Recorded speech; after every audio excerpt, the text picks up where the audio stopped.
Welcome to the Unstoppable Recording Machine Podcast, brought to you by IK Multimedia. IK Multimedia gives musicians access to the most famous and sought-after guitar gear and studio effects of all time with our Amplitude and T-Rax analog modeling software.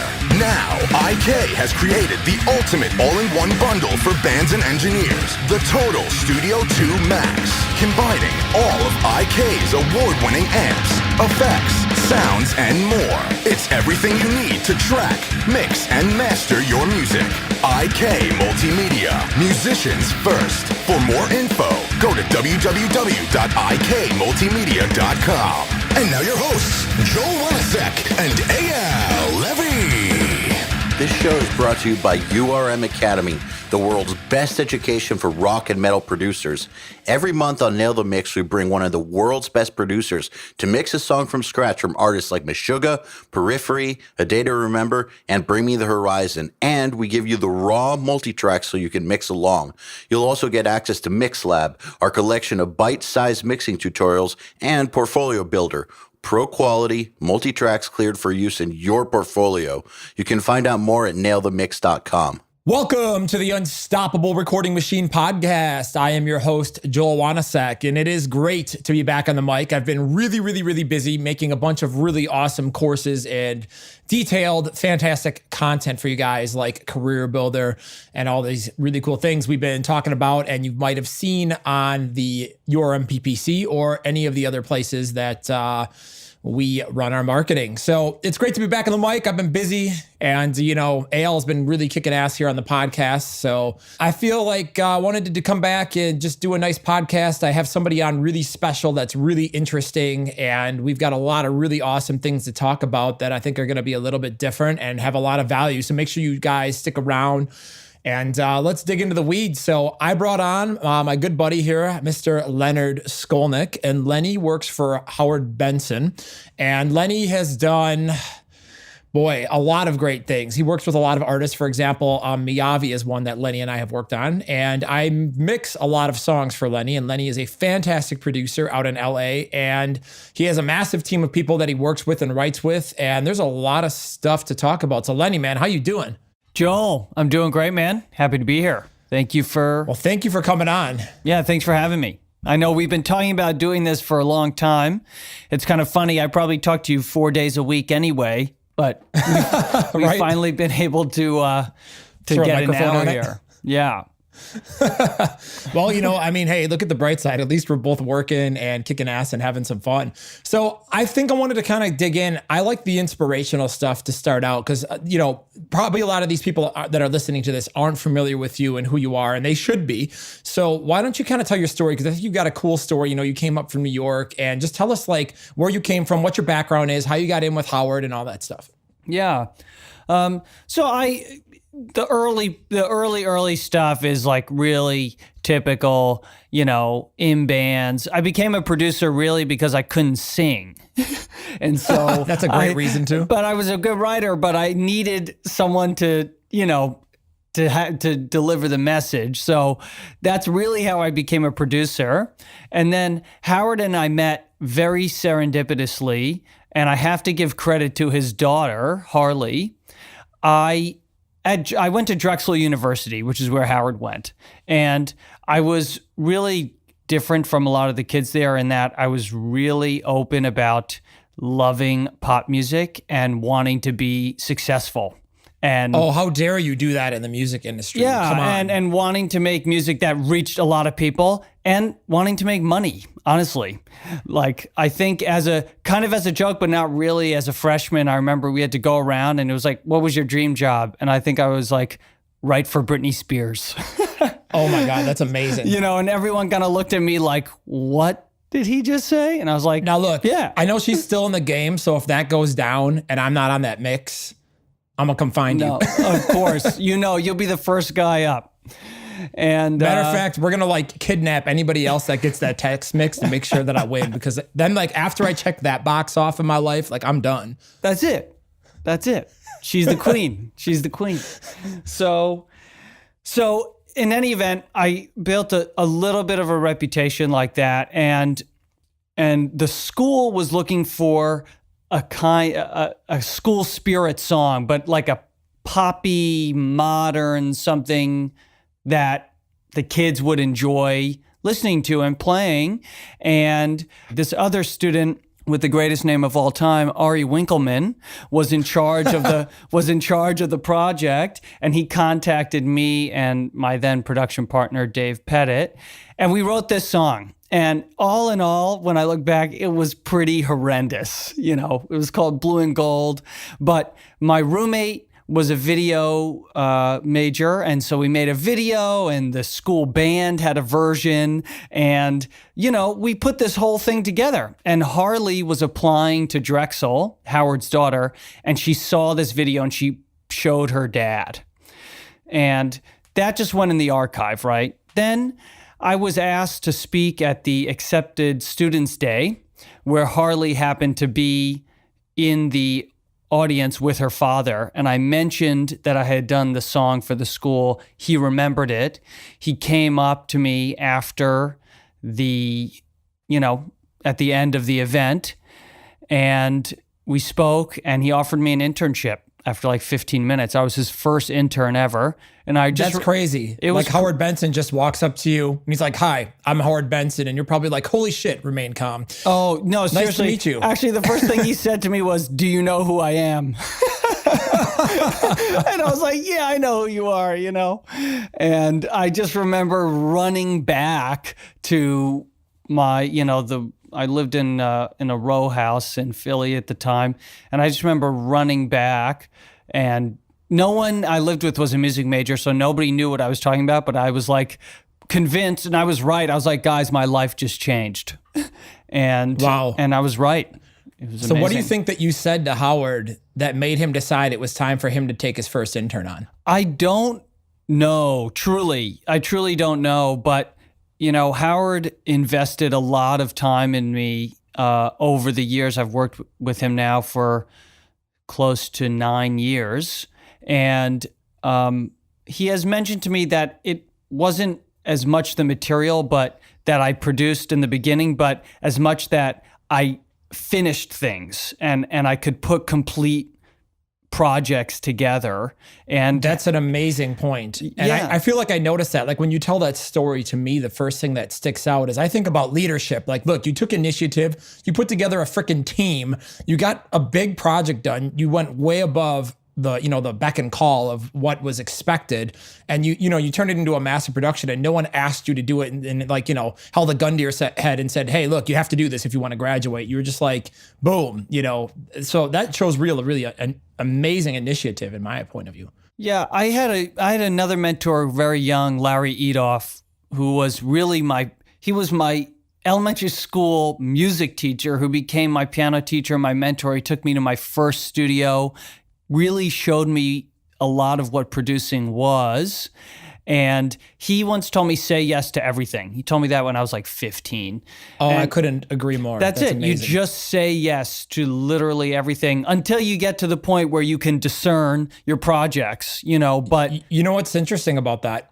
I was at the mall the other day with Joe. For those of you that don't know Joe's like my business partner, and we own Drum Forge together, and we also do all the mixing stuff together. And he's been with me for over 5 years. He's just an absolute beast, so good at what he does.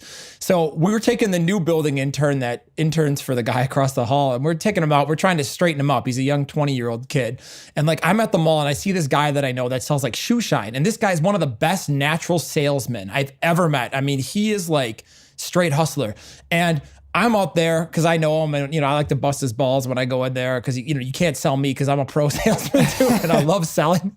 And but it's an important skill to learn as a producer, because when somebody comes in, half of what you're doing is selling. You're selling the band and an idea. You're selling the label that the song's a hit. You're selling the the client that they need to come and work with you versus the other 10 guys that may be more famous than you. So I'm like, Ryan, you need to learn the skill. And this guy flat out offered the intern a job. He's like, "Man, come work for me for a week." And he was like, "Oh, I don't know." I'm like, "Why didn't you take that opportunity?" And I chewed him out on the car ride home. Me and Joe were like, "I can't believe you didn't do that, man. Like working with that guy would change your life for a week." That guy has got, you got to say yes to everything. So I just wanted to mirror what you're just saying, because Ryan just missed a great opportunity to take a skill that he needs to be successful, which is be able to sell himself and have some fucking confidence, which he lacks. And he could, it just killed me to watch it, because I was like, yes.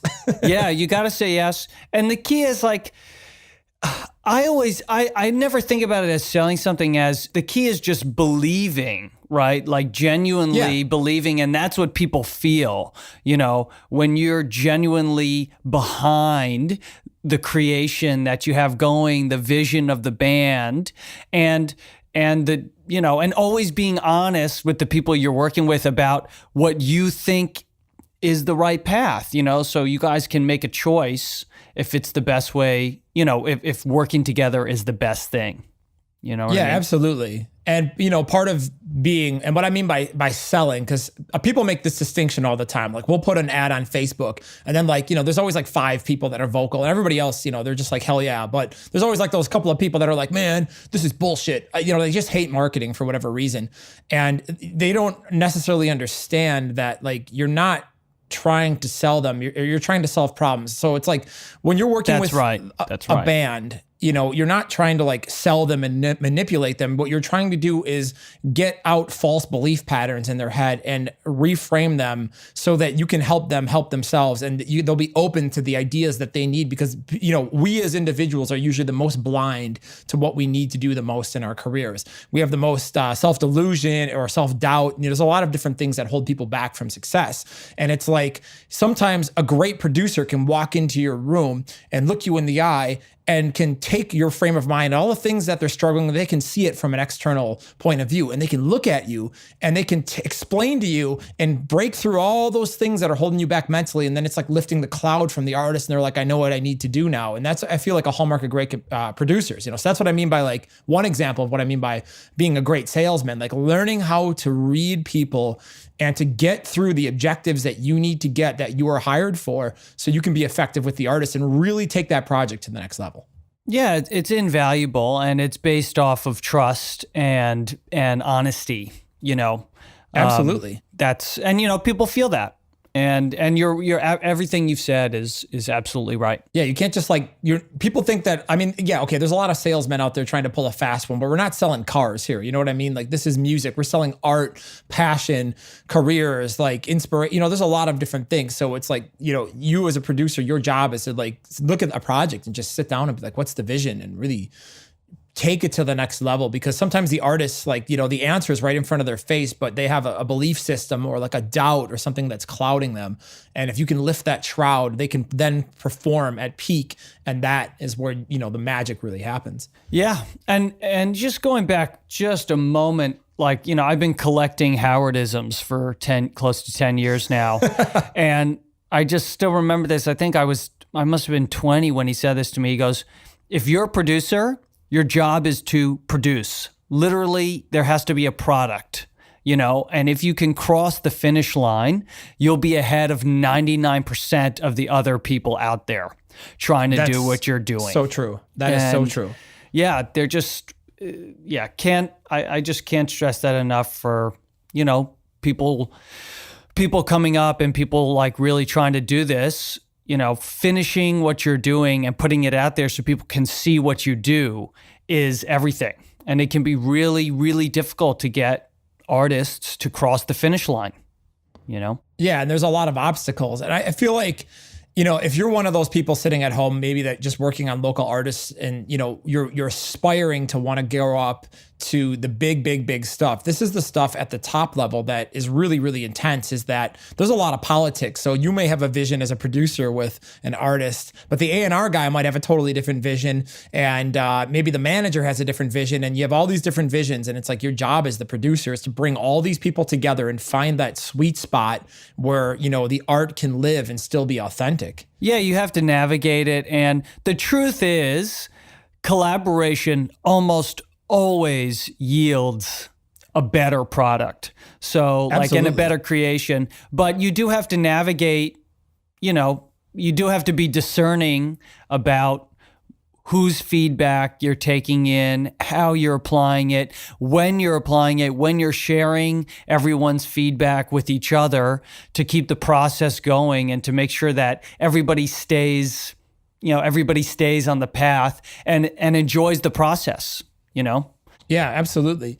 So one of the things I really wanted to dig in with you here, because I think you're excellent at this, and having worked with you, and like we just slay songs out crazily. I'll give you an example of something we recently did. So for everybody listening, we did a single here for Miyavi, and I don't know the full side of the story on your half, Lenny. Maybe you can tell that, but like basically it was something like you guys got together and just last minute threw down a song, and then in 3 days that song went from like an idea in your guys' head to fully mixed, approved, and turned into the label on a time crunch in between tour dates or something crazy like that. Are you talking about Pink Spider? I think that might have been it. This was like maybe a month ago. We were talking about like the label was so happy that we just like completely ripped this song out of nowhere in 3 days. It was crazy. Like, wow. It's actually a cover of a very famous like Japanese 90s rock song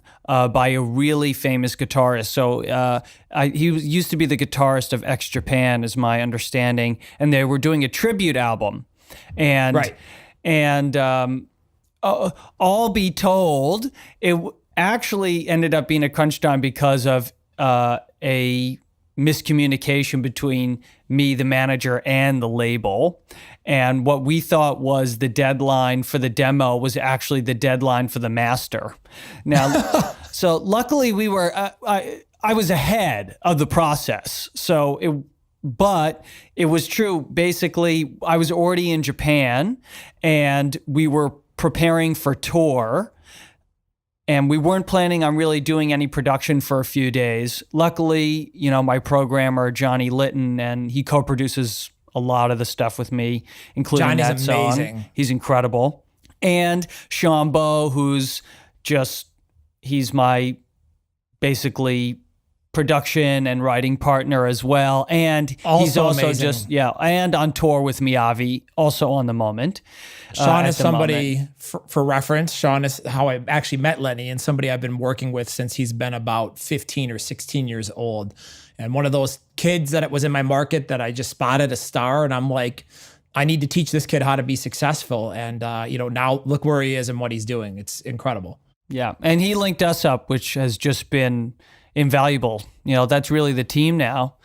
And so, yeah, we had 3 days to turn this whole thing around, and balancing the time difference and, the mix revisions, as it takes time for a mix to sit in sometimes.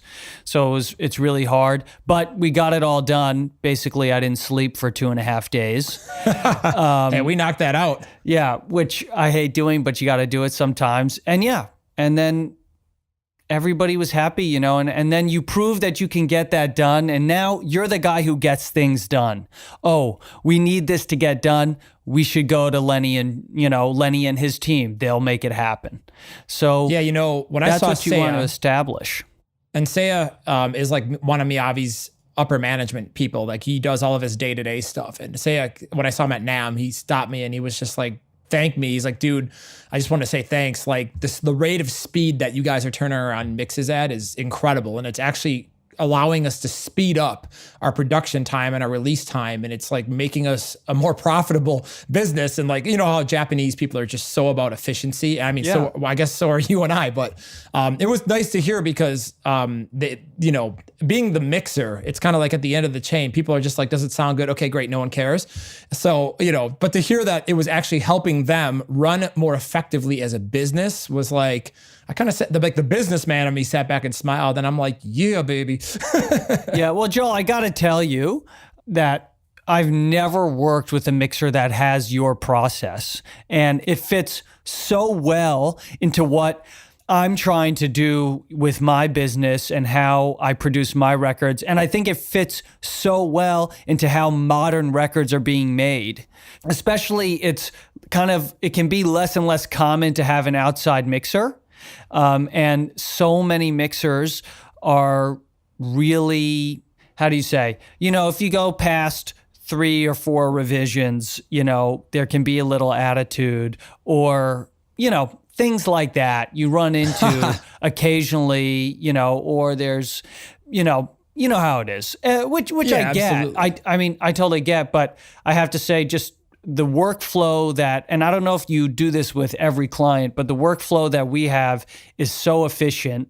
Basically, we decide, Joel tells me when he's going to get me the mix, and then I tell him when I'm going to have, let's say an hour of free time, and we just sit. And sometimes for an hour, sometimes 2, if it's multiple songs or if it's a really tough mix, and we'll just go back and forth. He'll literally do the revisions in 10 minutes, 15 minutes, and I'll sit, I'll do a little something while he's doing the revisions. Then I listen, I send it, while I'm listening, you do a little something else, and we just go back. Usually another revision for something else. Yeah. Like I optimize every minute of my day. It's ridiculous. But it's so productive and so useful. And I always know that by the end of those sessions, basically I'm going to be happy with the mix. And then we send it off to management and Miyavi. And then Miyavi does that process in his own way. But it's basically already there. Yeah, and then we just get it done. But I mean, that's how,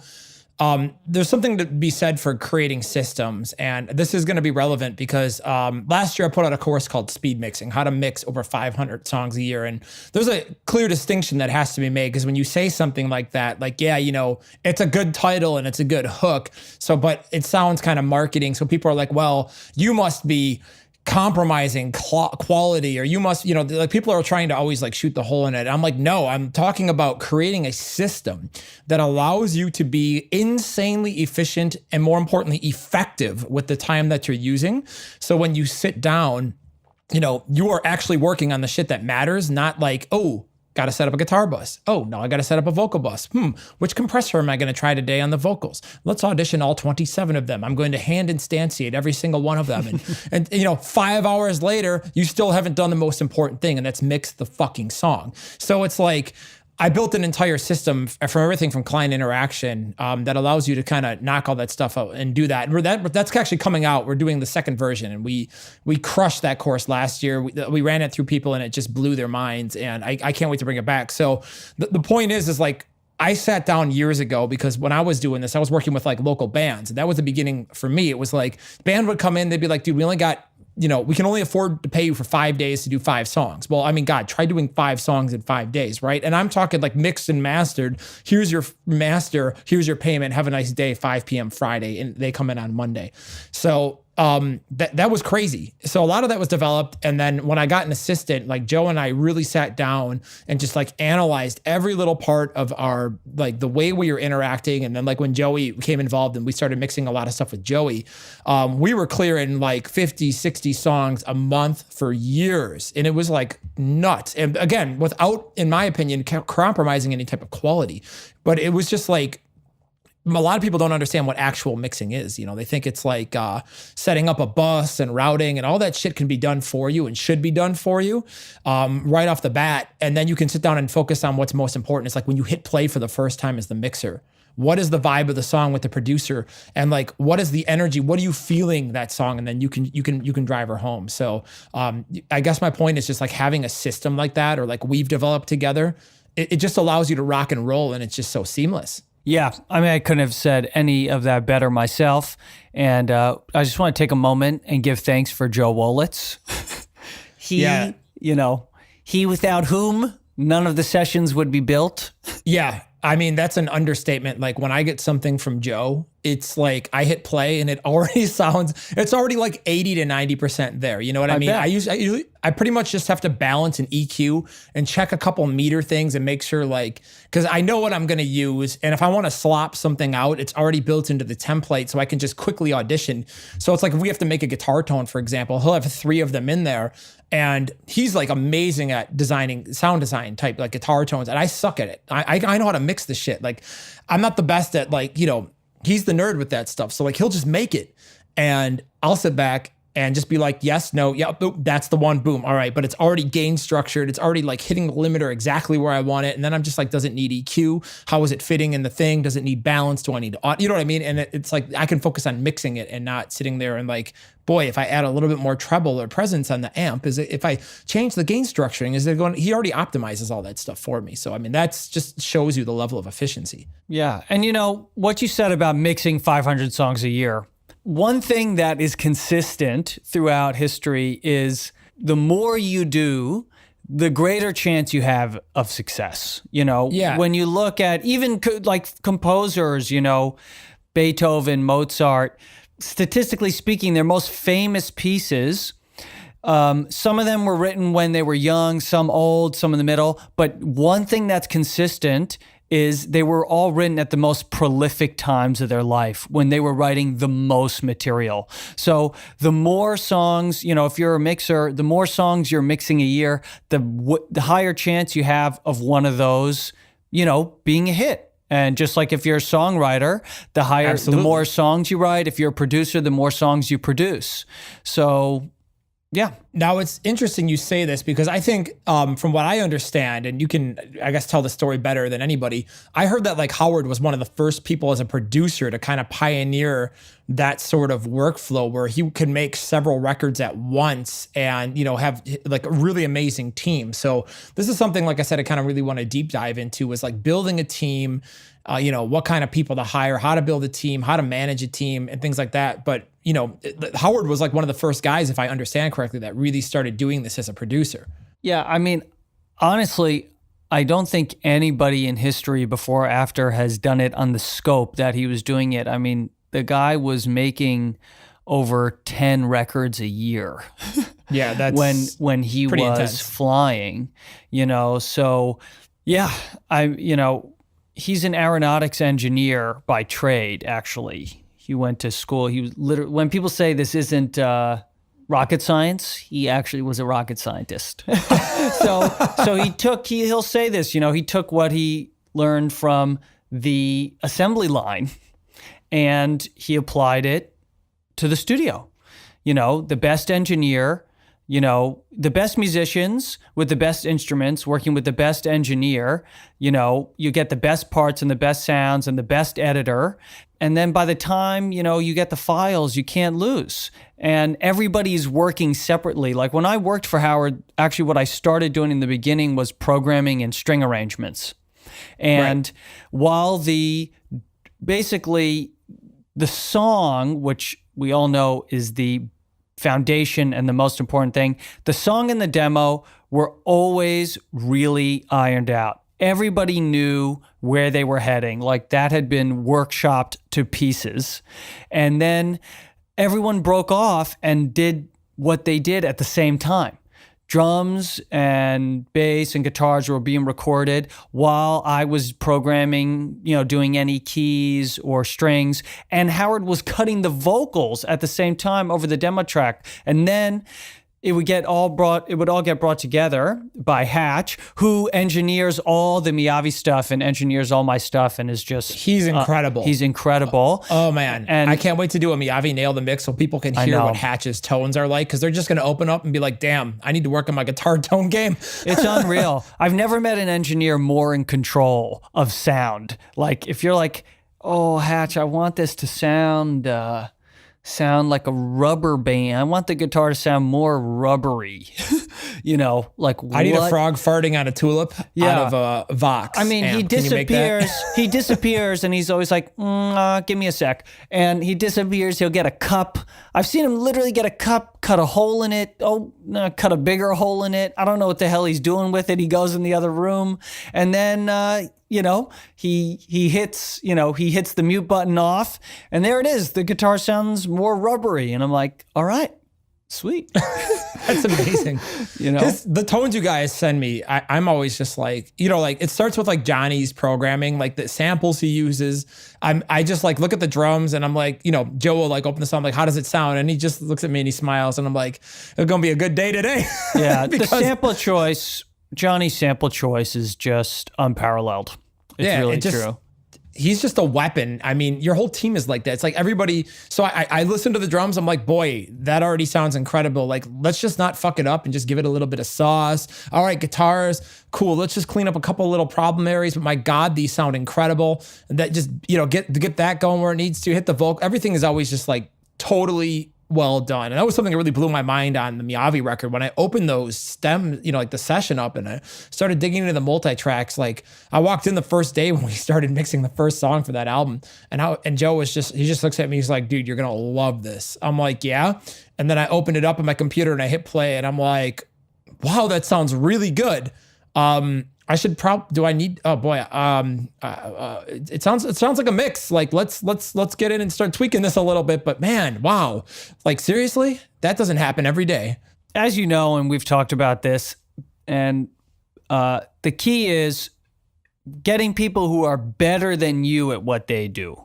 Like that's their passion. Like Johnny loves sounds. He loves little sounds. He listens to records for the things that are 18 decibels down in the back. And, this is what he lives for, And like Hatch lives for recording live sound. You know what I mean? Mm-hmm. And, and I know with your team and your business, all the way down to the people who do the programming on your plugins, that's the philosophy. And when you're putting your team together, that's really the key. People have to just love what they're doing that fits into the bigger picture of, the vision for your company. And then everyone has to trust in your vision and that you're going to you're going to lead everybody where they need to go. And that everyone's input is valued and appreciated. And of course, if you feel like these people are amazing at what they do and this is their passion, you trust them in a way to lead you in that specific area, Absolutely. And and it's invaluable when you have people on your team that, that can do that for you. Hey everybody, if you're enjoying this podcast, then you should know that it's brought to you by URM Academy. URM Academy's mission is to create the next generation of audio professionals by giving them the inspiration and information to hone their craft and build a career doing what they love.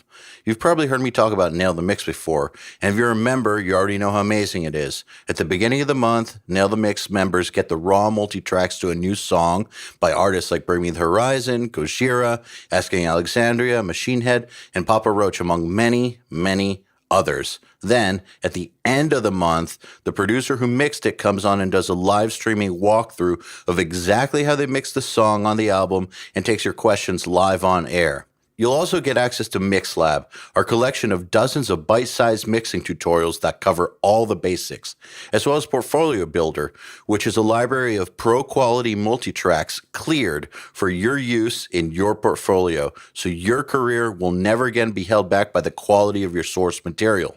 And for those who really want to step up their game, we have another membership tier called URM Enhanced, which includes everything I already told you about and access to our massive library of fast tracks, which are deep, super detailed courses on intermediate and advanced topics like gain staging, mastering, low end, and so forth. It's over 40 hours of content, and man, let me tell you, this stuff is just insanely detailed.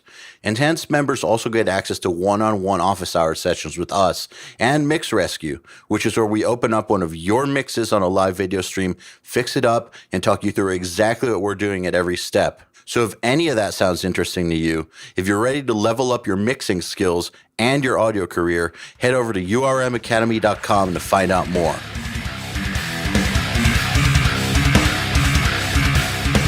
So when you're building your team, because somebody listening to this might be like, all right, well, I'm starting to climb up the ladder a little bit. I'm starting to think about outsourcing. Like, how do you go and find these people? I'll give you an example from my life. So to do Unstoppable Recording Machine here, I've always had like really ambitious dreams and goals of what I wanted to do since I was probably like 18 or 19 years old. I wanted to be like a badass entrepreneur, and I could never find like the right business partners. And like the first person I met that was really amazing was Joe.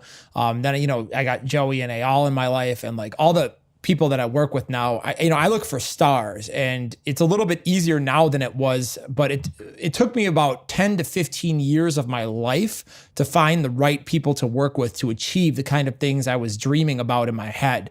So like, where would you recommend to somebody who like is, a decently established or like even budding producer that's thinking, all right, like I don't like recording guitars, I'm not that good at it. I don't like editing, I'm not that good at it. But man, I know how to drive a song home and work with a band and get, So where do they start looking for people and how do they acquire them? That's a great question. I want to think about, one thing I can tell you quite concretely is I work very closely with my university where I went to college, and I take interns every year. Right. And I'm always talking with my professors. Like I'm doing guest lectures there, and I'm always looking for students in the class that stand out. And I'm always asking my professors, on the inside, who is it? Who is it? Like, who's coming out to LA this year? And it's been really fruitful and really productive. And I've worked with people on the business side now and on the tech side. Johnny was the first guy actually that I ever, first intern I ever found from Drexel. And he came out here and he just never went back. And, he was just so kick-ass. And and I've had that experience now with 2 or 3 interns. And so it's honestly not a bad idea. There are music industry programs all over now. Contact a university in your area. Hey, I'm a local producer and I'm looking, for an intern, or I'm looking for an assistant, for very low pay, but something, or someone who wants to work for credit. And you never know what you're going to find. Usually, if the top kid in the program, he's pretty freaking good. Yeah, absolutely. There's always like 1 or 2, that has a great attitude. I did like an AES chapter thing in Arizona, and, I had a bunch of kids, and I lectured for like 4 hours on Skype. And there was like this one person that just really stood out. And I just kept asking all these questions, and they hit me up afterwards, and I gave them some advice. And like, from my point of view, it's like people all ask me all the time, how do you get an internship? How do you get this? And I'm just like, dude, you just got to attack that shit. Like, there are a lot of really competent, capable people who are successful out in the market that are just struggling to find good people to come work on their teams. And all you got to do is hit up enough people and just show them that you are the real deal, and you're going to work hard, and you're going to be committed, and you're going to, you want to find your thing. And when you show that kind of value, to me, it comes down to, just really assessing like, okay, who do I need on my team? I'm thinking, and then I go out and I try to hit up everybody that I know. So, having good networking, for example, and just looking for like people that stand out, that are like, I go around like the URM PPC now sometimes, and I look like, who's good at graphics, and a bunch of people apply. You'll look through like 50 things. Then all of a sudden you'll see one person that really stands out. So you throw them a test, and if they kill it, then boom, you got a star, and then you can nurture that relationship. So, you just got to like reach out, find people, and just really look for people that stand out. Yeah, you got to put yourself out there. You got to create things. You got to put them out there. You got to promote it. You got to get behind yourself. You know what I mean? You can't Absolutely. just make songs in your bedroom. And honestly, you create this content, sometimes as a producer, you create the content and then the band goes, and then, and then it disappears, right? That maybe the band pushes it, maybe they don't, maybe they break up, maybe this. But if you have created something that you really believe in, do not be afraid to get involved beyond just the role of the music. And that's been something that's been really, really important and helpful in my career with Absolutely. With I could not agree more. Yeah, like with Miyavi, from the moment I saw that guy, I was like, this guy's it. Like, so special, such a creator, such a powerful message. Just, in a sea, I always say in Japan, in a room of 2,000 people, everyone wearing black, I can find Miyavi in 3.5 seconds. He definitely has his brand just on point. He just I love radiates something, he has that thing that, that makes him a star, and he has something that he wants to share with the world. So my point being, I help produce the live show now. I place Johnny and Sean in the show. I also this last week, I pitched Miyavi for Good Morning America because I had a connection there. It goes beyond. You make this content, you find people you really believe in, and then you do everything you can to bring that material out into the world. So yeah, if you really have something you believe in, then, I actually would really encourage producers to promote it and, not just leave it up to a manager or a band or to the music itself to find its way into the world. You know what I mean? That's such a strong message, Lenny. And, anybody that's listened to my live rants and really follows some of the stuff we do here at URM, knows that I am always beating the crap out of the drum that says you have to create more value for your clients. I mean, I'll give you an example. A perfect example is this conversation is possible because I took a kid named Sean, and he didn't just come into my studio, record, and go home. I sat down and I developed him. I trained him. I worked with him through several different projects. Hell, I'm still mixing shit for him, back over 10 years later. And, I've always been in touch hey, dude, you're in LA. How's it going?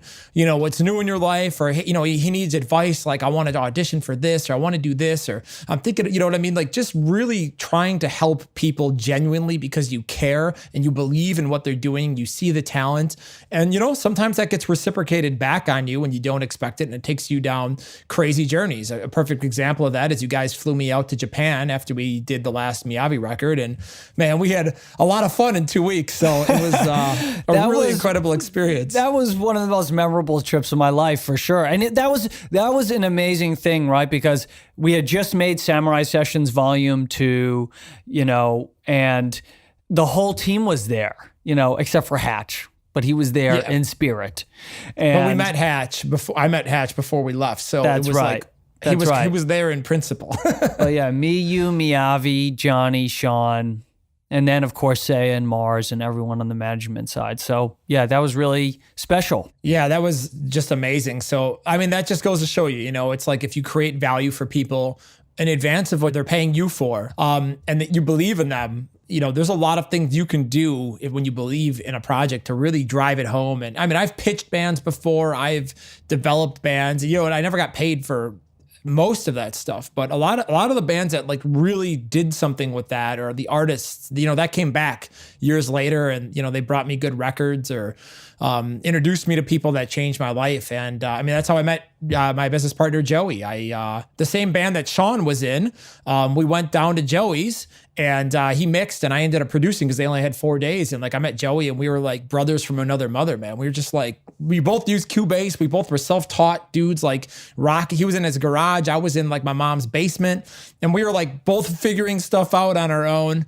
And we all came to the same conclusions. And when we both saw that we had that passion, we've been friends ever since. So I think that's really amazing. So I wanted to dive into, I think that's really interesting on just what makes a great team. And you can obviously see why you've achieved so much and been so successful. Let's talk about actual writing of songs. And this is something I feel we don't really get to dive into too much over here at URM because, we have such a large metal and rock audience. And I really want to bring in, and we're working on bringing in some other genre stuff, but the pop world is all about just songwriting, songs.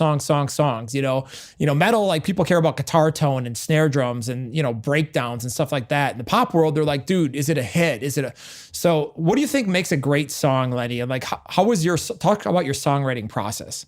Oh, what makes a great song? So a lot of times we're quote unquote selling feelings, right? So a great song is just a song that comes on and you feel it. You feel something. You feel like dancing. You feel like you miss somebody. You feel like you're thinking about a certain time in your life. So I think that blanket statement, it's just a great song is a song that makes you feel something. And then a hit song is a song that makes everybody feel something. You know? Right. And that, by the way, that may be, I hate this song. You know, for every person that hates a song passionately, another person will love it, is my theory. So absolutely, it's about, look at it's about some of the feeling, viral stuff. Yeah, it's about strong feelings. So yeah, let me actually amend that. It's about strong feelings. The worst thing that I can, you know, the worst thing that can happen to me when I'm playing someone for a song is if they think it's good. Or, you know, oh, it's good. Yeah. Oh, yeah. You know, and you're just like, oh, fuck. You know, if someone says, I really don't like that, man, or I don't, honestly, dude, that lyric is just like, I can't stand it. I'm like, okay, that's something, you know? Yes. I might be onto something. And in fact, you know, Howard kind of taught me this to train myself, even when I'm listening to songs and auditioning songs for projects, if I hate something, to train myself to think, wait a minute, maybe there's something here. Yeah, because absolutely. I can't stand this. So, you know, there's probably, it's making me feel something. So there's probably something worth exploring here. So that's just something you can't forget, you know? And I think that's like the hardest thing to get over too as a producer. Like when you grow up, you have obviously your like favorite genre, at least most people do. And especially in metal, like if you come up listening to like anything heavy, you're just like, you know, you like your 10-year time period and everything else is a bunch of poser crap and everything else sucks and has no talent. I mean, that's just like such an elitist, typical metal attitude. And the hardest part for me when I was in that like macho 25-year-old like kid mindset, it was like realizing that I actually liked pop music, even though I fucking detested it. Like I hated pop more than anything on earth. And one day I was over at my buddy's house, dude, and Britney Spears' Toxic came on for like 15 seconds. I caught the first round of the hook and I'm like, fuck this shit, turn this off. And my drummer's like, yeah, man, this is bullshit. Hits the button. And we're like, you know, we went downstairs and played like thrash metal riffs to like compensate for the pop. That damn song, dude, was in my head for like 2.5 weeks. I'm the taste of I'm like, oh my God. That song will convert. That song will convert anybody. It will convert anybody. It's amazing. Then I just realized one day, I'm like, am I just being too metal and elitist to realize that I love this fucking song? And I'm like, I love this song. And I just started listening to it. And man, I like if I showed people my pop Spotify playlist, like, dude, it would it's so embarrassing. The answer was yes, you were. You were. And so you have to get over it, you know, but that's such a weapon when you can do that as a producer, because then you can go in and be like, dude, this emo stuff is stupid. I don't get it. I'm old school. And then like you can sit down for 3 days and listen to it and then realize why people like it. And then once you understand why people like it, you can then like it too. Like my latest thing is like mumble rap, man. Like everybody's like, man, I'm like, this is the shit. This is the coolest thing I've ever heard. Like I'm so into like all that stuff now. And 10 years ago, 15 years ago, it would have been impossible for me to listen to something like that. Now it's just like, so I think that's such a great point. Yeah. And I also think there's, you know, if you're a writer and a producer, it's your duty to yourself to listen to everything, you know, and not in a way that you got to listen to something and copy it, but if something is resonating with the world, it's probably good to check it out, you know. And I even feel that way about, you know, hit TV shows, you know. Why Absolutely. is this resonating? You know, I'm always thinking about that in terms of art across all genres. And then also when you're listening back, why did this resonate? You know, back in the day, you know, depending on what you're listening to and when, and getting a context and thinking about how your art relates to the world. You know, but absolutely, as a writer, like I'm a really, really big believer in write what you know. And anytime I'm in a room with someone and someone starts talking about, well, if they did this or they did that, and I'm like, this song is never going to work because like, let's just stop right now. Who's they? You know, what are you talking about? Like, how are you going to write something that makes you feel something if you never felt that feeling? You know what I'm saying? Absolutely. You know, if I'm writing with someone who, like, let's say there's this song with Leah Marie Johnson, DNA, and that song is about, her mother and father's tumultuous relationship growing up, and how, she sees some of these qualities in herself that she saw in her father, these negative qualities, but she can't stop her DNA. Sometimes she feels like that. And like, it's such a powerful and beautiful song. And while I couldn't, I've not been in that story, but I think we can all relate to sometimes the feeling of not being able to control ourselves. So you don't necessarily have to have gone through the exact thing to collaborate with somebody and write, but if that experience wasn't her real life, there's no way we could have gotten to that place of just the vulnerability and the honesty, and having that song has really reached and touched, a lot of people. It has, over 20 million streams on Spotify. And, I think, a lot of people just feel it. Absolutely. So what is your songwriting process? Like when you sit down and you try to write a song, because there's always that feeling like, hey, I have to write this song in the next 2 days, but how do you make it authentic? How do you make it current? There's a lot of that's really the challenge as a writer, I feel like. Yeah, it's different depending on who's in the room. You always got to read the room and read the energy, and it depends. And it's also a bit different if I'm writing with the artist or if I'm not. If I'm writing with the artist, generally speaking, I just talk with them. Like, we go out in the courtyard away from instruments and we just talk and we share things about our lives, and it's therapy, really. I don't know, I often can't imagine people having to go into work and they're going through something and they just have to sit there and bottle it up and work on a spreadsheet. For our job, if I'm going through something or the artist comes in, I can't tell you the amount of times tears have been shed just talking in the courtyard is countless. And it doesn't always have to be sad, by the way, but, it could be we're just telling each other about our lives. And eventually somebody says something and I'm like, that would be a great song. And now we know where we're going, right? It's like, okay, this is the lyric has just been said. So that's the feeling. Now we know what kind of chords we want to put to it. What's the best melody for this lyric? What's the best way to deliver this lyric and get the feeling across? That's kind of my favorite way, honestly, because you won't miss. Your roadmap is laid out. That's amazing. It's like you're sitting there looking for that one moment of a gem, and boom, that's what you're going to attack. And then your job as the producer is to translate into instruments. You just mixed a song by Happy Sometimes that came out this week called Heartbreaker. Yes. And that was a difficult song to mix. It was a difficult song to mix. And I'll tell you what, we talked for over 5 hours without writing a note before that title came to us, Heartbreaker. And the line is, Heartbreaker better not cry.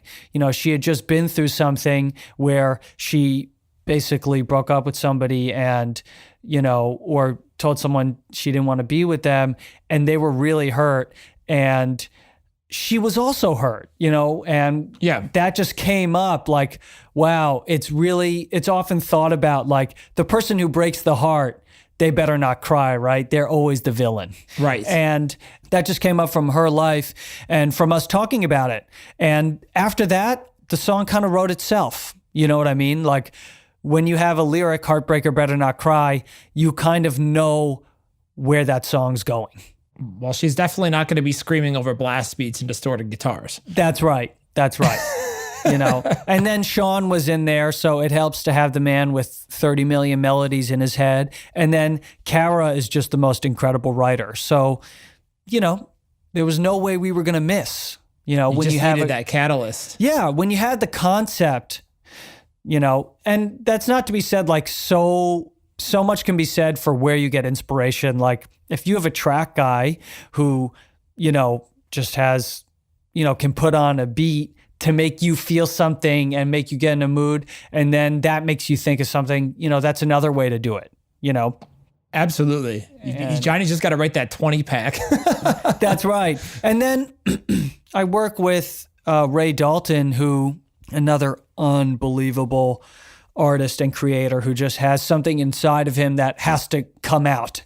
And so he loves to Ray just get is on. amazing. He loves I to love just that track get, you did with Macklemore. Thank you. Yeah. He loves to just get on the mic and sing.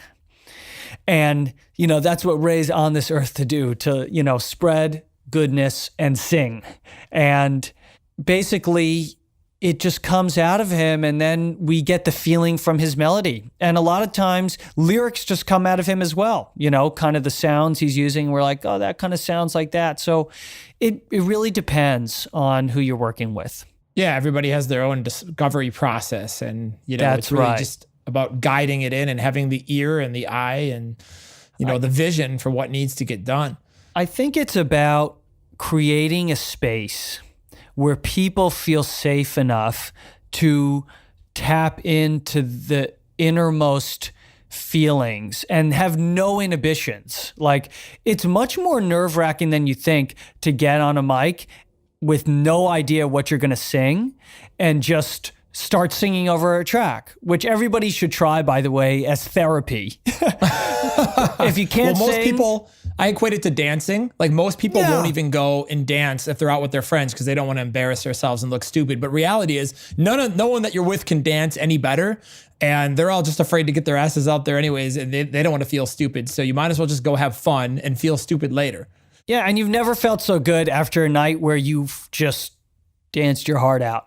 So Hell yeah. If you can create a space where people feel like they can dance their heart out, you will get the material that moves you the most. You know what I mean? So Absolutely. I don't have any advice on how to do that, except I do share a lot about myself with the people I write with. They know a lot about me. They know how I'm feeling. They know what I did over the weekend. They know what I'm proud of, what I'm not proud of, So it's just about connecting with the people that you're creating with. That's like my best advice in terms of writing songs. Connect. Just connect with the people, connect with yourself, and revise. Well, it's no wonder that you're great at what you do. I mean, it just radiates, and I get the privilege of mixing a lot of these songs, so I can see the results of all the work, and it's pretty cool to see the process. So here's something that I think is also really interesting, is that what's cool about working with you and your team, Lenny, is that we do a lot of stuff in a lot of different markets, and you can't write the same kind of song, for example, that you would do in Japan as you would in like the US EDM market. So That's right. What advice would you give somebody if they want to go and work in different markets, which is a massive opportunity?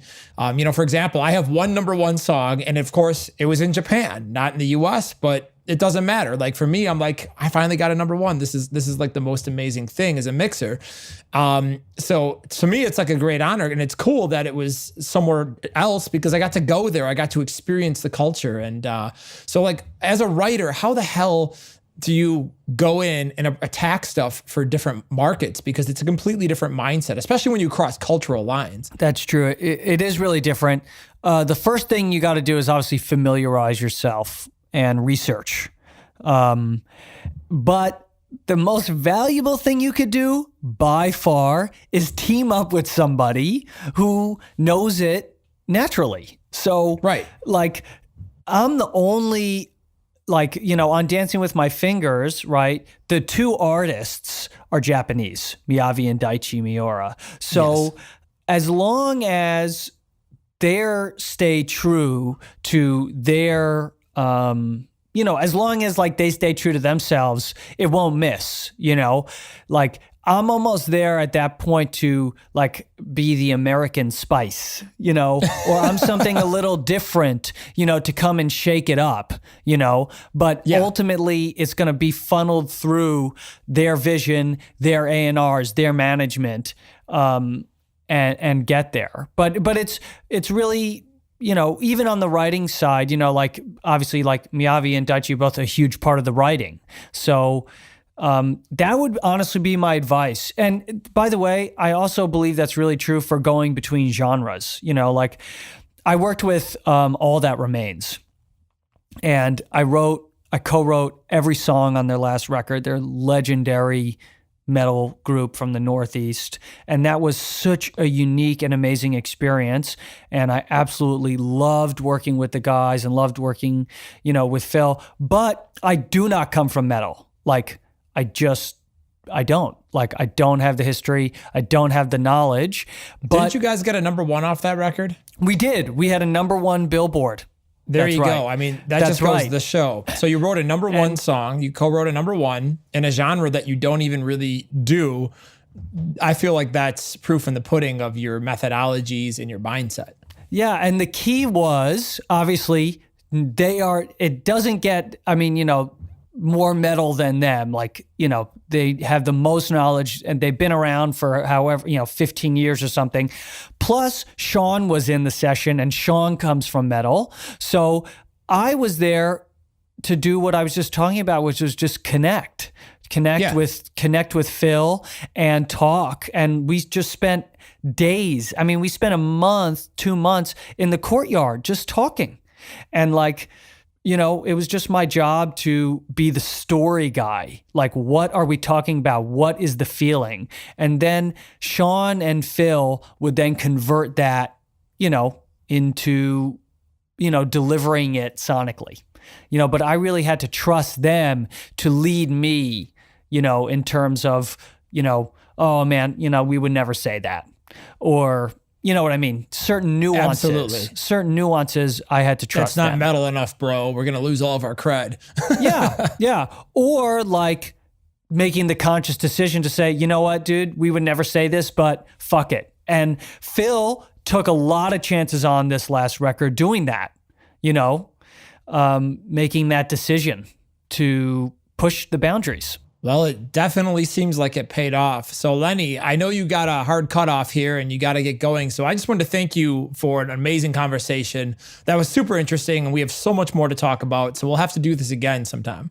Joel, that's so fun. And I'll talk to you later today about another song we got coming up. All right, I'm ready to go. So thank you all and for listening. And Lenny, if they want to check out your work, where can they find you? Oh, that's a great question. Young Spielburg on Instagram, YUNG_SPIELBURG. And go on my Instagram. That's the best place just to, you'll see I post a lot of, clips of what I'm doing, and you'll also be able to see a lot of the artists I'm working with and links to a lot of the songs. Can I just say that like the actual Young Spielberg's music that you're writing is possibly one of the sickest things I've heard in a long time. I love it. Hopefully we'll do another podcast after that project launches. Oh, please. The one song that I've done, it's such a banger. I love club bangers. So I'll leave it there. So, all right, Lenny, thank you so much. Podcast theme. Boom. Sign out. To get in touch with the URM podcast, visit urm.com/podcast and subscribe today.